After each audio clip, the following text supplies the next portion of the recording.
Be me. Arshaba, operations manager at large logistics and warehousing company with 180 employees, had worked my way up from floor supervisor to operations manager over 5 years through dedication. Company had physical requirements for warehouse roles. Had to be able to lift 50 pounds repeatedly throughout shift. Also required to move quickly, work 10-hour shifts on feet, handle physical demands of warehouse environment. Notice that physical standards were enforced strictly for male workers, but seemed more flexible for women. Women on warehouse floor were given lighter duty assignments, shorter shifts, help with heavy items. Male workers had to meet full physical requirements or they'd be let go for not being able to perform job. Posted on social media about this double standard, said it was sexist to have different standards based on gender. That if jobs required certain physical capabilities, then those requirements should apply equally to everyone. Said treating women like they couldn't handle same physical work as men was patronizing and discriminatory. Post got 28K likes with feminists commenting, "Yes, exactly. We're just as capable as men physically. Stop coddling women and treating us like we're weak and fragile creatures who need special accommodations." Men commenting that physical differences between sexes were biological reality, not social construct. I responded saying that was sexist thinking. Plenty of women could meet same physical standards as men. Had meeting with company leadership about standardizing physical requirements across all genders for warehouse roles. CEO, named Robert, looked concerned and said, "We've had this two-tier system for years without issues." I said it's discriminatory and opens company to legal liability. We need one standard that applies to everyone. VP of HR named Patricia said we implemented flexible standards for women to increase female participation. Many qualified women couldn't meet male standards, but could still do valuable work with accommodations. I said that's exactly the problem. You're assuming women need accommodations, which is sexist assumption. If someone can't meet physical requirements of job, they shouldn't be in that job regardless of gender. Director of operations named Mark said many of our female warehouse workers are excellent employees. They'd be gone if we enforce same standard on them that we enforce on male workers. I said then they shouldn't have been hired for roles they couldn't physically perform. That's the issue. After heated discussion, leadership agreed to implement uniform physical standards across all warehouse positions.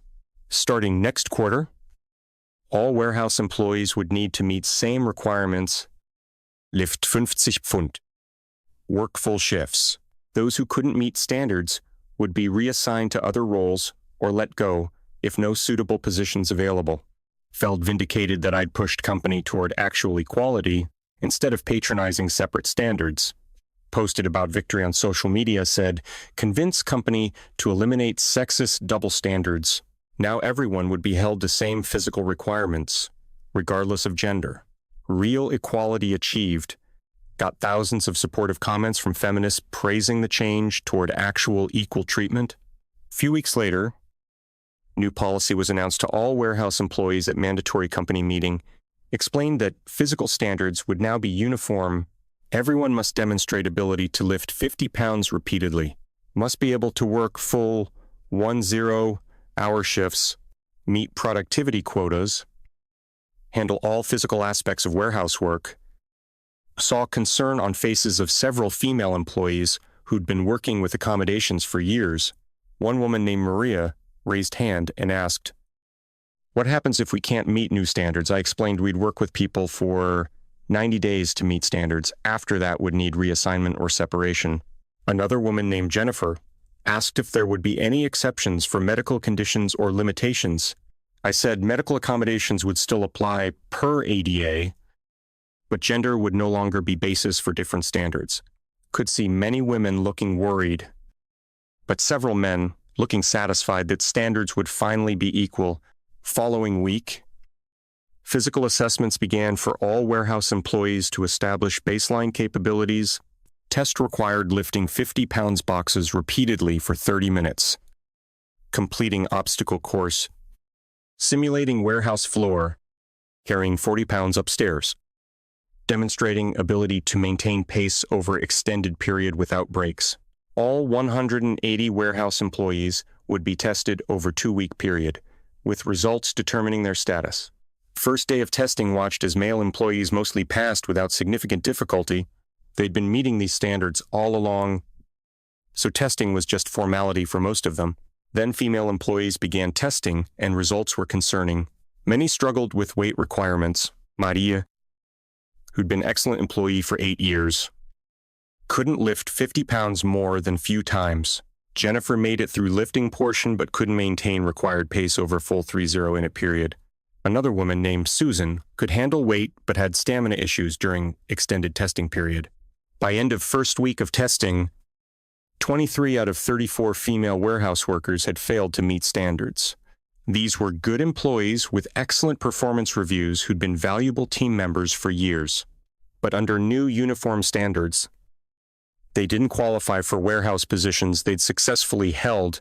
Started feeling uncomfortable about policy I'd push for, as I saw a real human impact on actual people. Second week of testing continued with similar results.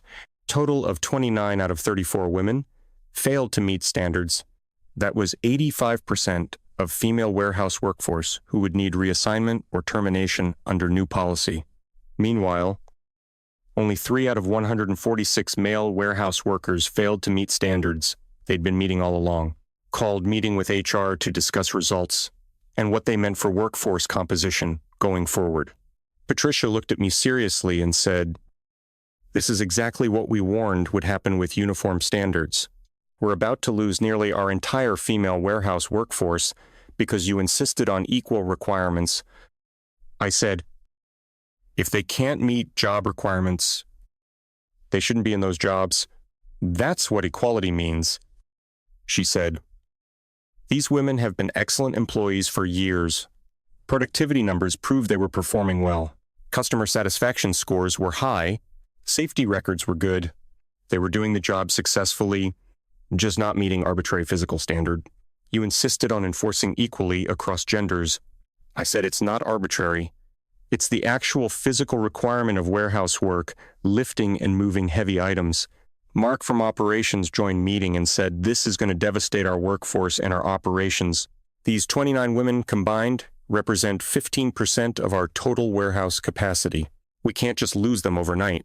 Training new workers takes months. We have major contracts that depend on current workforce capacity."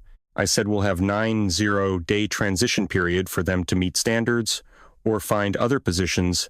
He said 90 days isn't enough time to develop physical capabilities they don't currently have. Many of these women are in their 40s and 50s. They're not going to suddenly develop ability to lift 50 pounds repeatedly. This isn't about training or effort. It's about biological reality that you're refusing to acknowledge. I said biological differences between sexes are overstated. With proper training, anyone can meet these standards. Patricia said that's simply not true. There are real physiological differences in muscle mass and upper body strength. Average woman has 45 to 50% less upper body strength than average man. That's not social construct. That's biology. Started feeling defensive. Said we can't have different standards based on gender. That's literal discrimination. She said we had reasonable accommodations that allowed qualified women to contribute based on their capabilities. Now you've eliminated those accommodations in name of equality, and we're going to lose valuable employees. Next day, CEO Robert called me into his office, looking very serious about the situation.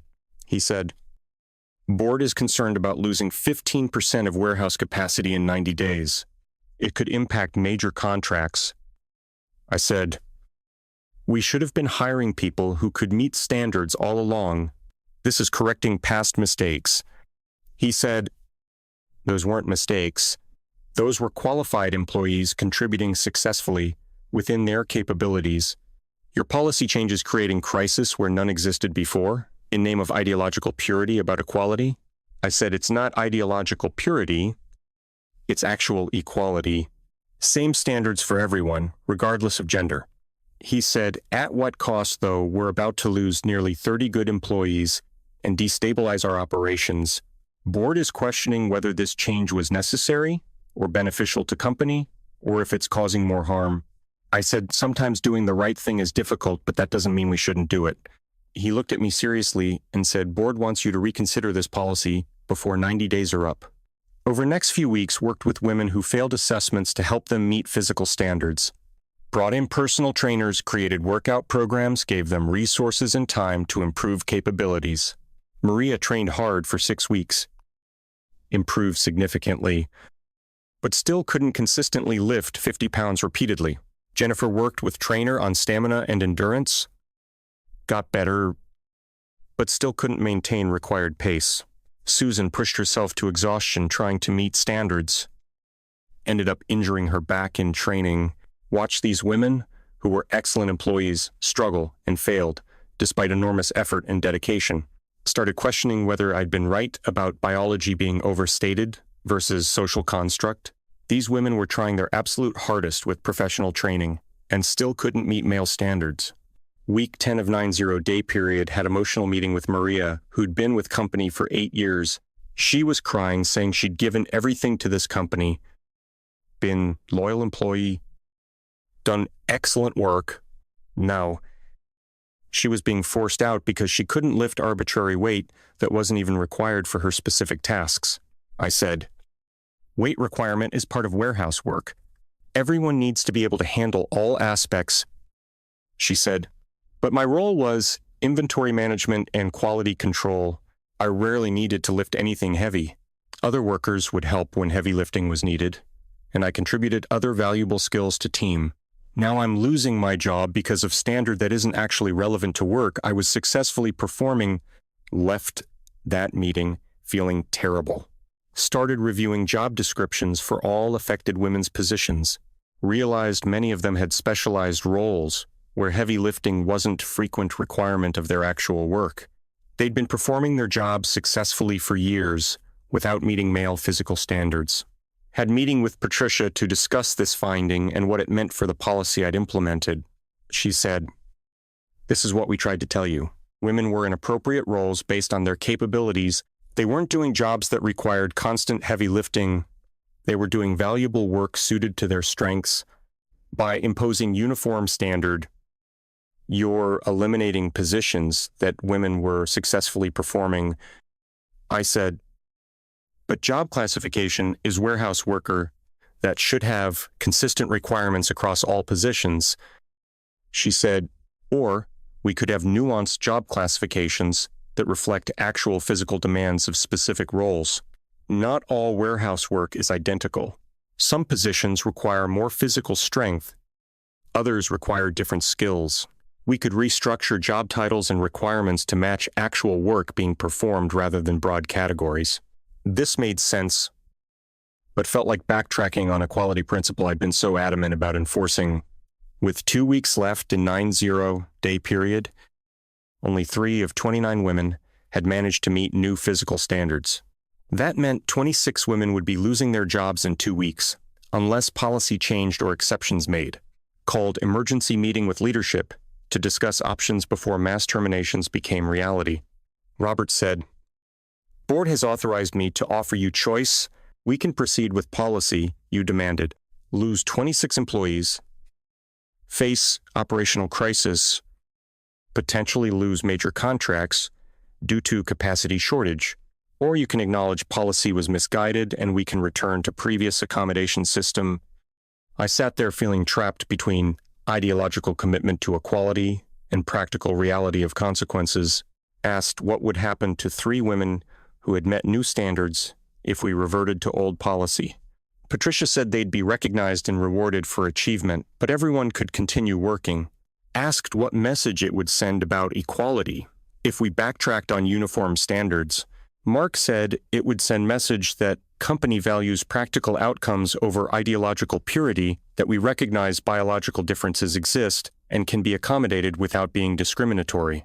I said, but that's exactly the sexist assumption I was trying to eliminate from company culture. Robert said, is it sexist to acknowledge that average woman has different physical capabilities than average man? Or is it sexist to impose standards that eliminate qualified women from roles they were performing successfully? This question hit me hard because I didn't have good answer that aligned with my stated beliefs. Spent weekend agonizing over decision, reviewing everything I'd said about equality and uniform standards. Realized that my policy was about to put 26 women out of work, many of them single mothers with families. These were real people whose lives would be devastated by policy I'd pushed for based on principle. Monday morning went to Robert's office and said, "I need to acknowledge I was wrong about uniform standards." He looked surprised and said, "Explain what you mean by wrong in this context." I said, "I was so focused on equality as identical treatment that I ignored biological realities and practical outcomes. These women were doing their job successfully. My policy didn't improve anything. It just hurt good employees," he said. "So, you're recommending we revert to previous accommodation system with different standards?" I said yes, but with better job classifications that reflect actual physical demands of specific positions. So, it's not gender-based accommodation, but role-based requirements that happen to allow more women to qualify. He said, "That's exactly what we had before you demanded changes. You've come full circle." I said, "I know, but framing it differently matters. It's about job requirements, not gender categories." Called company-wide meeting to announce policy change before 9/0. Day deadline hit. Explained that we'd be restructuring job classifications to better reflect actual physical demands of specific roles. Some positions would require ability to lift 50 pounds regularly. Others would have different requirements. Employees would be assigned to positions matching their demonstrated capabilities and skills. Saw visible relief on faces of women who'd been facing termination in few days under original policy. Also saw some disappointment from male workers who'd been looking forward to uniform standards. After meeting, several women thanked me for changing course. Even though it meant admitting I'd been wrong, Maria hugged me, crying, saying, "Thank you for saving my job. I was terrified about how I'd support my family." Jennifer said she knew I'd meant well, but policy would have destroyed lives of good workers. Felt mixture of relief that I'd prevented harm and shame that I'd created crisis in first place. Posted about experience on social media. Said I'd been wrong about demanding identical physical standards. That I'd learned biological differences between sexes were real, and accommodating them wasn't discrimination. That equality didn't always mean identical treatment when people had different capabilities and strengths. Got absolutely destroyed in comments by feminists who'd supported my original position. They said I'd betrayed feminist principles by admitting women couldn't meet same standards as men, that I'd set women back decades by acknowledging biological differences between sexes. One comment said, "You've confirmed every sexist belief about women being weaker and less capable than men." Another said, "You were right the first time. Women who can't meet standards shouldn't be in those jobs." These comments hurt, but I knew I'd made right decision to prevent 26 women from losing their livelihoods. Also got comments from people saying they'd tried to tell me this would happen, but I wouldn't listen. Men saying biological differences are real and pretending they don't exist doesn't help anyone.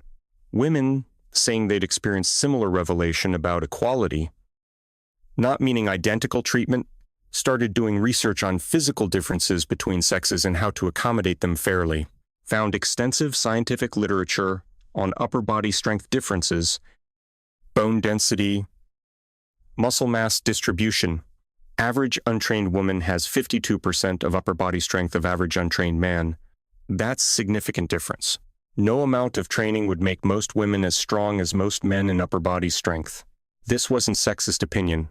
It was measurable biological reality that I'd been denying existed.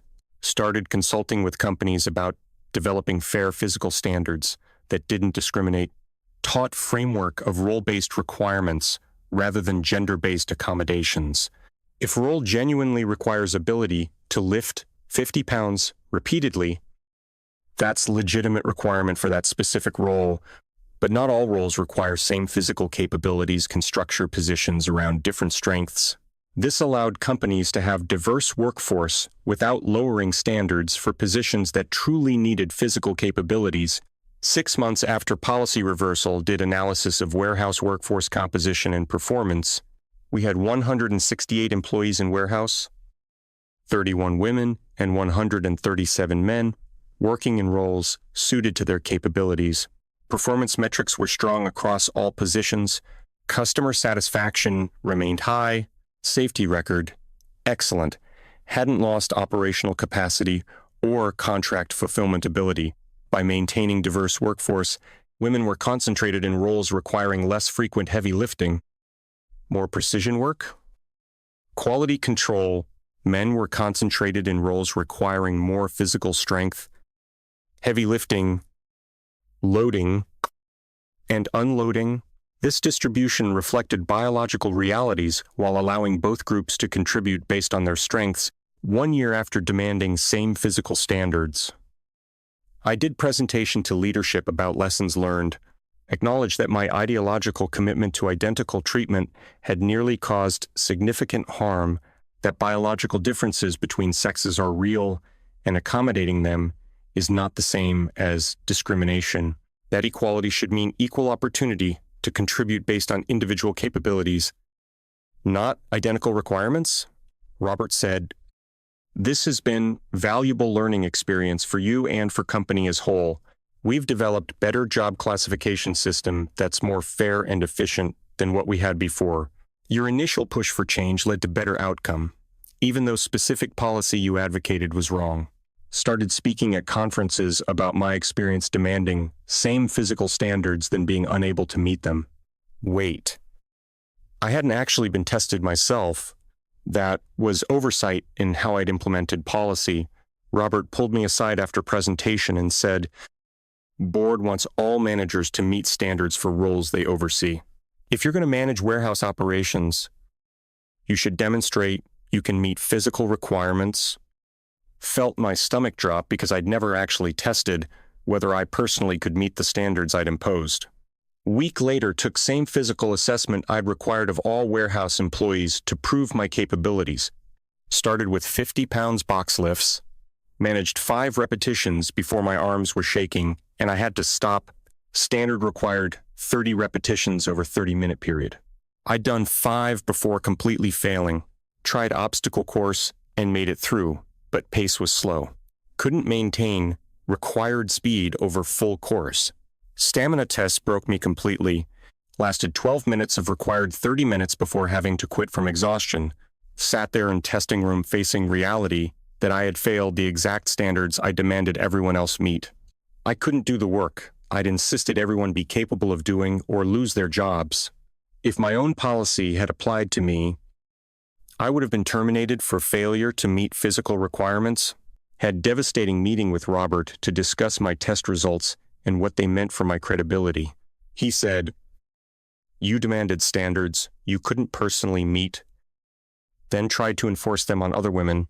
How do you think Maria feels knowing you would have fired her for failing standards? You also failed." I started crying, said, "I never thought about whether I could meet them myself. Just that they should be uniform." He said, "That's the problem with ideological purity disconnected from practical reality and self-awareness. You created policy that would have devastated lives without even knowing if you could meet your own standards." This was most humiliating moment of my professional life. Confronting my own hypocrisy and ignorance, apologized to Maria and other women who'd failed assessments, told them about my own failure. Maria was gracious, but said, "I wish you'd tested yourself before putting us through that terror and stress. We all knew we couldn't meet those standards. That's why we were so scared of losing our jobs. You could have known too if you'd bothered to check, instead of just assuming biological differences didn't matter." Started therapy to process shame and guilt about nearly destroying people's lives over ideological commitment. Therapist asked why I'd been so invested in denying biological differences between sexes existed. I said I thought acknowledging them was sexist was giving ammunition to people who wanted to discriminate. Therapist said, "But denying reality doesn't make it go away. It just makes you unable to deal with it effectively. You can acknowledge differences exist while still fighting against using those differences to discriminate unfairly. That's more honest and ultimately more effective than pretending everyone is physically identical. 2 years after demanding same physical standards, did final presentation to company about lessons learned, shared complete story, including my own failure to meet standards I'd imposed on others, talked about learning that equality means equal opportunity and respect, not identical capabilities or treatment, that accommodating biological differences isn't discrimination, it's recognition of reality. That ideological purity, disconnected from practical outcomes, can cause real harm to real people. Several employees thanked me afterward for honesty and vulnerability in admitting my mistakes. One said, "It takes courage to publicly acknowledge you were wrong about something you'd been so certain about." Current reflection, 3 years after demanding same physical standards for everyone, regardless of gender, learn that biological sex differences are real, and pretending they don't exist doesn't help anyone. That equality should be about equal opportunity to contribute based on individual strengths, not identical requirements. That accommodating different capabilities isn't discrimination, it's practical recognition of human diversity. That ideological commitment to identical treatment can actually harm the people it's meant to help. Most importantly, learn to test my own capabilities before imposing standards on others. That's what I learned from demanding same physical standards and being unable to meet them myself. From nearly firing 26 good employees over principle I hadn't thought through practically. From having to admit I was wrong and change course before causing irreversible harm. That's my complete story about equality biology and learning that identical doesn't always mean equal. 4 years after my failed assessment, started nonprofit, helping companies develop fair standards acknowledging human differences, called it Practical Equality Initiative. First major client was manufacturing company facing same issues. I'd created female CEO, had implemented identical physical standards, and was watching 40% of female workforce fail assessments. Brought me in to share my story before she made same mistakes I had made, suggested she take assessment herself before proceeding with policy to see what she was demanding. She failed even worse than I had. Couldn't lift, required weight, even once, lasted only 8 minutes. This completely changed her perspective on what she'd been about to implement company-wide. We developed role-based requirements matching actual job demands, not gender ideology. 6 months later, she'd retained entire female workforce while maintaining all performance standards, started teaching workshops called Biology Isn't Bigotry About Physical Differences in Workplace Equity. Controversial title, got pushed back. But workshops filled immediately with HR professionals needing practical guidance. One participant said, "I've been terrified to acknowledge sex differences because I'd be called sexist. But pretending they don't exist creates impossible situations where women fail and feel inadequate." Started getting interviewed about balancing equality ideals with biological realities in workplace. Journalists asked, "Don't you worry you're giving ammunition to people who want to exclude women?" I said, "People who want to discriminate will do so regardless, but people wanting genuine equity need honest framework. We serve no one by pretending humans don't have physical differences based on biological sex." My former company, 5 years later, became model for sex-informed workplace equity policies. They'd restructured all jobs based on actual physical demands, not assumed gender categories. Result was 35% female warehouse workforce, highest in industry, with excellent retention and performance. Robert credited my initial push, saying even though specific policy was wrong, examining practices led to better system. Recently spoke at Feminist conference knowing I'd face hostile audience given my current positions, shared complete story, including my humiliating failure to meet standards I demanded from others. Young woman said, "You're betraying feminism by saying women can't do what men do." I said, "I'm not saying that. I'm saying average woman has different physical capabilities than average man. That's biology, not betrayal. We can fight for equality while acknowledging factual reality We don't help women by setting them up to fail arbitrary standards designed around male physiology. Older woman stood and said, "Thank you. I'm 5-year-old construction manager who can't lift what young men lift, but I'm excellent at my job. Your framework lets me acknowledge that without feeling inferior." This got applause, showing how many women struggled with same conflict I had experienced. Started collaborating with sports medicine researchers studying performance differences between athletes. Data showed even elite female athletes had significantly less upper body strength than elite males. This wasn't controversial in sports, but became controversial discussing workplace capabilities. Researchers said, "We've known for decades male and female bodies have different strengths and limitations. Your work helps translate sports science into practical workplace applications that acknowledge reality." Recently took job as VP of operations at logistics company. Was upfront about my history. CEO said, "That's why we want you. You learned from failure and changed your approach completely." Implemented same role-based framework. Company now has 40% female operations. Workforce with excellent metrics. Women distributed based on individual capabilities. Some meet heavy lifting standards. Others excel in different roles. Final reflection: 5 years after demanding same physical standards and failing to meet them myself. Learned equality doesn't require denying biological reality or pretending everyone has identical capabilities. That accommodating physical differences isn't discrimination. It's practical recognition of human diversity. That role-based requirements achieve equity while acknowledging not all bodies are physically identical. Most importantly, learn to examine my own capabilities before imposing standards on others. That's everything I learned from demanding same standards. Failing them myself, nearly destroying lives. Then helping others build actually equitable workplaces, acknowledging both equal dignity and unequal capabilities.